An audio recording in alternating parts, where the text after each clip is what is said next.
Proyek UAS Fisika Dasar berbasis STEM, Science, Technology, Engineering, Mathematics, yang berjudul Osilasi pada Sistem Listrik, yaitu osilator dalam rangkaian elektronik, dengan dosen pembimbing Fisika Dasar Ibu Vina Serevina dengan NIDN yang tertera, yang disusun oleh Zefanya Tiolan Satriani.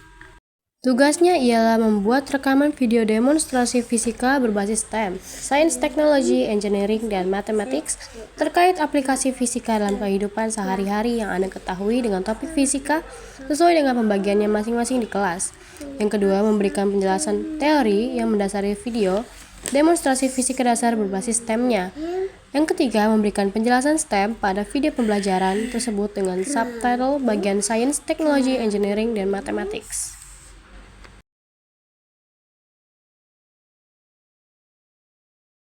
STEM dalam Remote Control TV, Science, ilmu pengetahuan. 1. Gelombang inframerah atau infrared. Remote control menggunakan sinar inframerah, bagian dari spektrum elektromagnetik dengan panjang gelombang kurang lebih 700 nanometer hingga 1 mm. Prinsip dasarnya, sinar infrared membawa sinyal yang dihasilkan oleh osilator elektronik. Yang kedua adalah modulasi sinyal. Sinyal dikodekan dalam pola pulsa on-off sesuai dengan tombol yang ditekan. Pola ini diubah menjadi data digital yang dipahami oleh TV.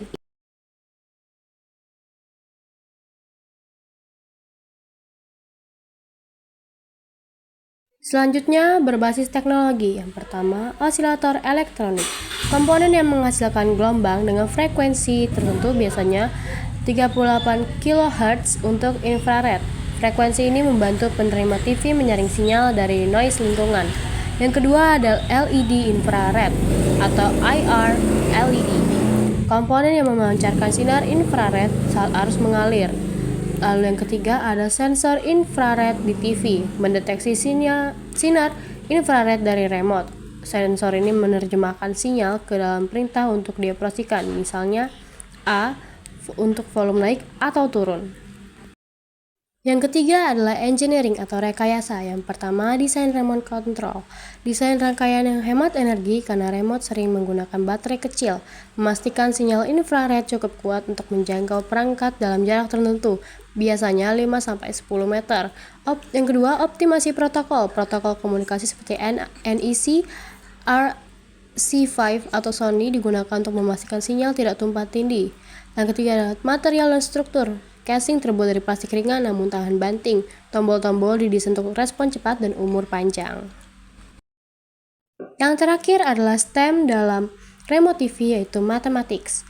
Yang pertama, perhitungan frekuensi. Frekuensi osilasi dihitung untuk menghasilkan sinyal infrared pada 38 kHz dengan rumus F sama dengan 1 per T, dengan F sama dengan frekuensi yang satuannya adalah Hertz, dan T ada periode atau waktu dengan satuannya S. Lalu yang kedua adalah pengkodean biner. Pola pulsa infrared dikodekan menggunakan sistem biner. Misalnya, tekan tombol power. Power itu bisa diterjemahkan dalam sistem biner, misalnya 101010001. Lalu yang terakhir adalah jarak maksimum, menggunakan persamaan atenuasi gelombang untuk memastikan sinar infrared dapat mencapai TV tanpa kehilangan daya yang signifikan. Perkenalkan, nama saya Zefanya Tiolan Satriani dengan NIM 13086-24072. Saya hari ini akan menjelaskan tentang STEM, Science, Technology, Engineering, Mathematics dalam Remote Control TV. Berikut rumusnya dengan F sama dengan 1 dibagi T atau frekuensi sama dengan 1 per periode dengan rincian. Perkenalkan, nama saya Zefanya Tiolan Satriani dengan NIM 13086-24072. Saya hari ini akan menjelaskan tentang STEM, Science, Technology, Engineering, Mathematics dalam Remote Control TV. Berikut rumusnya dengan F sama dengan 1 dibagi T atau frekuensi sama dengan 1 per periode dengan rincian osilator sebagai berikut. Dalam hal ini, pada bagian Science, remote TV mengandung gelombang inframerah Modulasi sinyal. Inframerah sendiri menggunakan pada bagian di spektrum elektromagnetik dengan panjang gelombang yang sudah ditentukan. Prinsip dasarnya, sinar inframerah akan membawa sinyal. Lalu teknologi yang memanfaatkan osilator elektronik, LED inframerah, dan sensor inframerah di TV. Untuk engineering atau rekayasa sendiri, yaitu pada desain remote control, optimasi protokol, dan material dan struktur. Sedangkan matematik itu berdasarkan pada rumus, yaitu F sama dengan 1 dibagi T atau periode. F itu adalah frekuensi dengan satuan Hertz, dan periode satuannya adalah S atau second. Lalu ada pengkodean biner dengan pola pulsa infrared dikodekan dalam sistem biner, misalnya tekan tombol power yaitu 1010101. Lalu ada jarak maksimum, misalnya jaraknya dia hanya bisa merespon ketika jaraknya kurang dari 3 meter. Seperti itu. Sekian presentasi dari saya. Wassalamualaikum warahmatullahi wabarakatuh.